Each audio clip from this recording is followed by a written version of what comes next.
આજરોજ રાજકોટનું વર્ષ 2026-27 ડ્રાફ્ટ અમે બજેટ અંદાજપત્ર સ્ટેન્ડિંગ કમિટીમાં સુપ્રત કર્યો છે.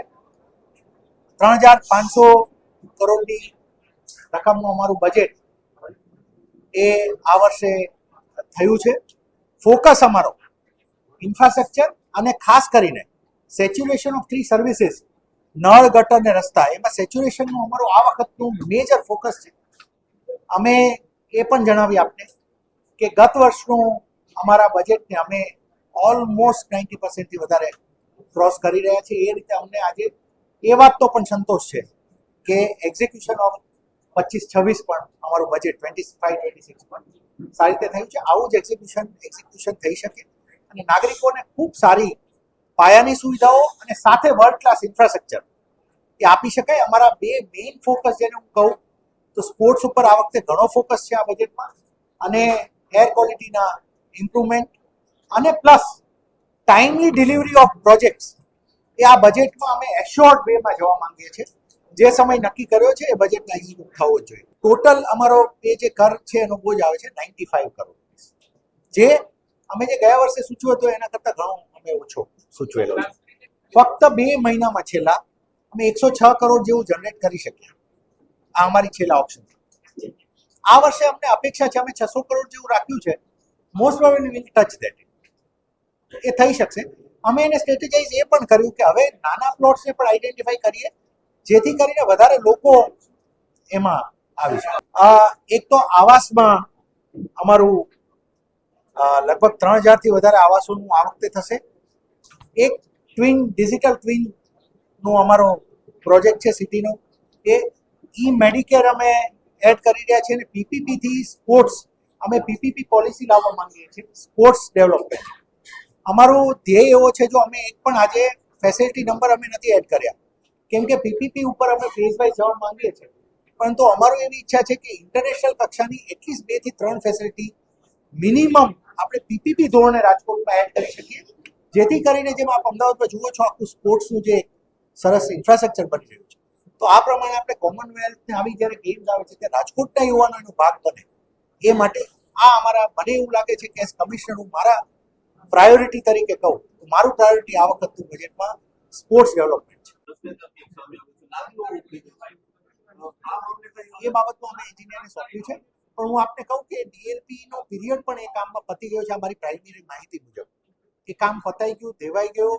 પછી ડીએલપી જે ડિફેક્ટ લાયબિલિટી પીરિયડ આવે એ પણ પૂર્ણ થઈ ગયો. પણ પરંતુ અત્યારે એની ઉપર બીજી ટેકનિકલ કમેન્ટ ના કરતા અમારા સ્ટાફને અમે ત્યાં કીધું છે કે આને જોઈ અને હજી જો કદાચ કોન્ટ્રાક્ટરને કે કોઈને કહી શકાતું તો લેટ અસ એનાલાઇઝ શું ઇશ્યુ છે, કેમ નીકળ્યું છે, ઇશ્યુ અગર કેમ છે ગણાવી છે. 2024ના ડિસેમ્બર મહિનામાં ડ્રો થયું છે. 24માં આવાસ મળ્યા છે. 2 વર્ષમાં ઘરની લાદીઓ ઉખડે છે, પોપડા પડે છે, મટીરિયલ બધું સડી ગયું છે અને સિમેન્ટ જ નથી લાદીની નીચે રહેતી. તો સાહેબ આ પ્રકારનો ભ્રષ્ટાચાર જ છે, ચોખ્ખો આંખે દેખાય એવો છે. એક વાત ઉપર અમે તમને કહીએ કે અમારે એટલે જ હવે કાલે બહુ જ ચર્ચા થઈ તો અમે પ્રાઇમરી ટીમને તો તરત જ મોકલી દીધી. એટલે એની બાબતમાં પણ જો કદાચ એમાં કંઈ ખોટું હશે તો કોઈ પણ વ્યક્તિની જવાબદારી નક્કી થશે જ થશે. પણ એક વાત let us also tech sample and see what problem is. પણ એ થશે. પહેલા અમે જોઈ તો લઈએ જે કરવામાં જો વિડીયો તમારી સામે જે એની વિડીયો છે અમારે ટેકનિકલ અમે એનાલિસિસમાં લઈ રહ્યા છીએ. જો હશે તો એને નિર્ણય એમાં લેવાશે. એક વખત અમારે આખું જોવું પડે. ચલો પૂર્ણ કરીએ મિત્રો. ગઈકાલે અમે છે ને એકચ્યુઅલી 3-4 ઇન્ફ્રાસ્ટ્રક્ચર પ્રોજેક્ટના વિઝિટમાં હતા. એની અંદર વચ્ચે એક રોડનું કામ અમારું ચાલી રહ્યું હતું ભીમનગર બાજુ. ત્યાં વિઝિટ કરતા અમને 1-2 ભૂલો મળી એની. એક તો જે ડામર સ્પ્રે થવો જોઈએ એ વ્યવસ્થિત થયેલો નહોતો. જ્યારે સ્પ્રે ના થાય અને નીચે જો કચરો રહી જાય તો પછી ગમે એવી સારી ક્વોલિટીનું મટીરિયલ હોય પણ એ બાઇન્ડ જ ના કરે. એટલે આ બાબત અમારા ધ્યાનમાં આવતા, કારણ કે આ એવી હતી કે આની માટે કોઈ ટેકનિકલ ઇન્સ્પેક્શનની ઉભાવવા જરૂર જ નથી, આપણે દરી આંખે જોઈ શકીએ. ત્યાં જ અમે જે કંપની કામ કરે છે એને અમે ડીબાર માટેની શોકોઝ નોટિસ આપી દીધી છે.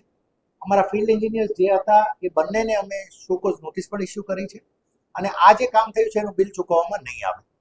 હવે આ એક્શન લીધું છે અને ક્વોલિટી બાબતમાં આપણે જણાવીએ કે મોટે ભાગે અમે એ પ્રયત્ન રાખ્યો છે કે રોડથી લઈને તમામ કામોમાં વી provide at least reasonably better infrastructure. જ્યાંથી ડામર ભરાતો હોય ત્યાં પણ અમારે અધિકારી હોય, ત્યાં પણ એ ટેમ્પરેચર લે, એનું સેમ્પલ ચેક કરે અને પછી આગળ આપવા દે.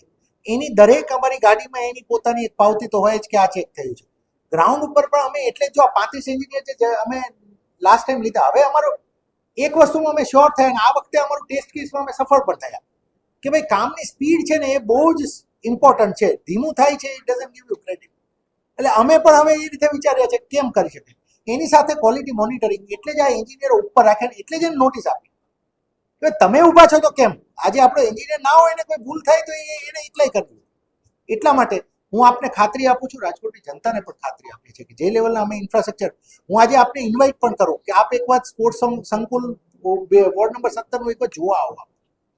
જે પ્રોફેશનલી અમે કામ કરી રહ્યા છીએ એ બનશે.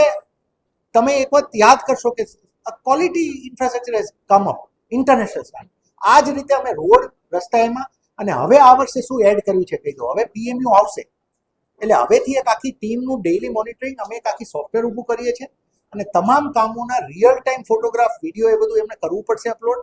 અને પ્લસ એક વિજિલન્સનું અમારી ફ્લાઇંગ સ્કોડ હવે શરૂ થશે. એ અમે જાહેરાતમાં, બજેટ જાહેરાતમાં એટલે નથી લીધું કે it will be executed after 3-4 months. એટલે જ અમે નોટિસ આપી છે અને બીજા પણ આપને કહીએ ઇન્ફ્રાસ્ટ્રક્ચરમાં ક્વોલિટીમાં કોઈ કોમ્પ્રોમાઇઝ થશે નહીં, રેસ્ટ એશ્યોર્ડ. મારે નીકળવું પડે, દુઃખદ વાત છે કે કોઈ ડામર મારા દ્રષ્ટિએ એને દેખાડો, એને કરી જ નાખવું જોઈએ વ્યક્તિએ, પણ હવે નથી કર્યું તો એની અમે પેનલ્ટી પણ આપીએ છીએ અને ઇન્ફ્રાસ્ટ્રક્ચરની ફરીથી અમે તમને ગેરંટી આપીએ છીએ. કારણ કે અમારો ટાર્ગેટ છે કે ફાસ્ટ અને ક્વોલિટી ઇન્ફ્રાસ્ટ્રક્ચર તો જ છે ને. કોઈ આ બજેટ અમે કરીએ છીએ ને તો પ્રજાને અમે ત્યારે હેપી રાખી શકીએ જ્યારે એમને ટાઈમલી અમે કામ આપીએ અને ક્વોલિટી આપીએ.